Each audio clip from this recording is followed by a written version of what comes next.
Hello po and magandang hapon po sa inyong lahat. So nandito tayo ngayon sa Manila Bay, dito po sa Dolomite Beach, kung saan po malakas yung hampas ng alon dahil po sa bagyo. Pero mainit po ngayong araw. Ang oras po ay alas 2 ng hapon, August 28, 2023. So ito yung sitwasyon ngayon dito sa loob ng Dolomite Beach. So mapapansin nyo po, wala pong gaanong mga palutang-lutang na mga basura dito po sa dagat. Pero pag tumingin po kayo dito sa may tabing dagat, nandito yung mga basura. Ayan, pakita ko po sa inyo. Lakad-lakad tayo dito sa buhangin. By the way po, pa-low tide po today. Kasi kapag high tide po, umaabot dito yung dagat. Ayan. Nililipad yung ating payong sa sobrang lakas ng hangin. Malakas din po ang hampas ng alon. Ayan. So, ito yung dinadaanan natin ngayon. Papunta tayo sa may rock formation dito po sa phase 1. Sandamakmak po yung mga basura na nandito. So, iba't ibang klase po yung mga basura na nakikita po natin. Pero madami po yung mga kahoy, mga kawayan. Ayan, o, tingnan nyo. And, tingnan nyo, sa may right side natin, madami pa rin po yung mga kababayan natin kahit ganito po yung panahon. And, by the way po, meron pong dalagang Pilipina dito. First time nyo po dito, ma'am? Opo. So, ano naman po ang masasabi nyo dito sa Dolomite Beach? Maganda, pero makalat. Kasi may bagyo. Kasi kapag wala naman pong bagyo So, dito, parang ma'am. ano naman dito mahangin, kahit mainit. Taga saan po kayo? From Australia. So ano to, binisit nyo lang ito? Oo, bakasyon. Wow. So, sino yung kasama nyo po? Alone. Nagsa-soul searching ka? Yes. Ah, Next ko po is Intramuros. wow. O, sige ma'am, lakad-lakad ka muna dito. Enjoy nyo po yung... Nahanap ako ng afam. Enjoy nyo po yung view dito sa Dolomite Beach. So, I enjoying the vacation. Okay, sige ma'am, thank you.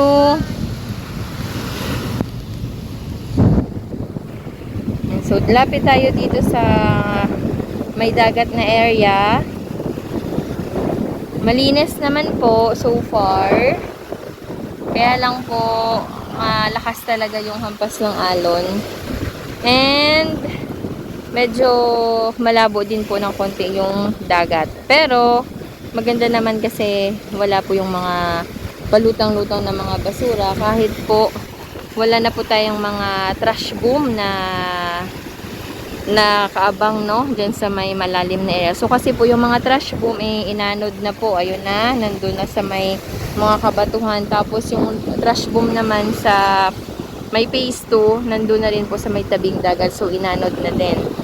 Yan, again po, masama po ang panahon today. So sa mga nagbabalak po pumunta dito sa Dolomite Beach, ingat po kayo kasi napakalakas po ng hangin at malakas din po yung alon.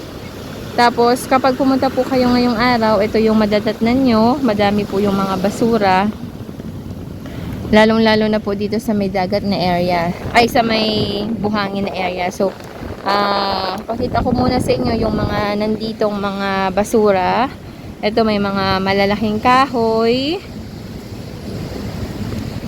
Sobrang lalaki nito. Tapos, may mga bundok-bundok dito na mga mga basura. So, inayos na to ng ating mga Manila Bay Warriors and hindi pa po nila na ilalagay sa mga sako kasi tingnan nyo naman po, napakainit, sobrang masakit na po sa balat. So, mamaya po baka pag lumilim ng konti makuha na nila ito at maligay sa mga sako. So, pag pumunta po kayo dito sa may rock formation banda, ito yung bubungad sa inyo. Napakadaming mga basura.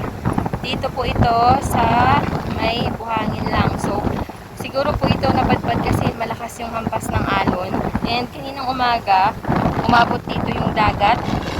Kaya naman, tingnan nyo, napakadami. Last week, nag-update din po tayo dito. Medyo madami-dami din po yung mga nanditong mga basura. Pero hindi kagaya ngayon na talaga pong sandamakmak. Ayan po. Hanggang papunta dun sa may unahan na area.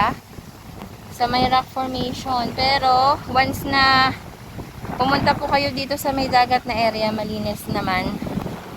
Wala naman po gaanong mga palutang-lutang. So naiwan po dito sa may mga buhangin. Ayan o. Mga kabatuhan. Tapos ito mga kahoy. Ang lalaki pa naman po ng mga kahoy. Tapos ayan o, mga kawayan. Then ito din. O. Then meron din po palang mga naiwan na mga basura doon sa may kabatuhan. Sa may trash boom banda. Lapit po tayo doon. Ito, JU Tubes.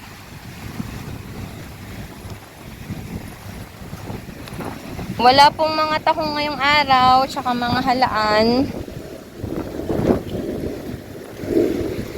Ingat lang po kayo dito kasi may lumot, so baka madulas po kayo pag pumunta po kayo dito sa may rock formation.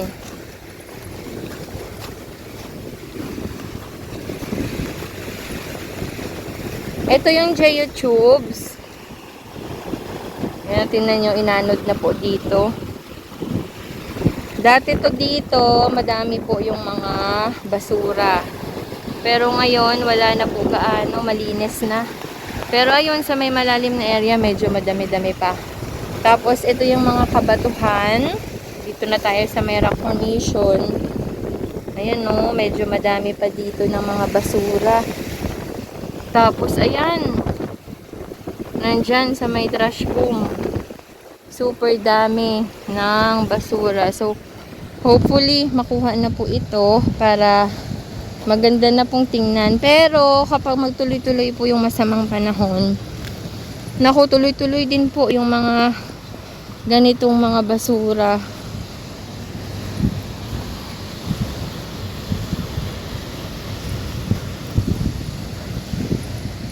Ito, kahoy. Dami. Super dami ng mga basura.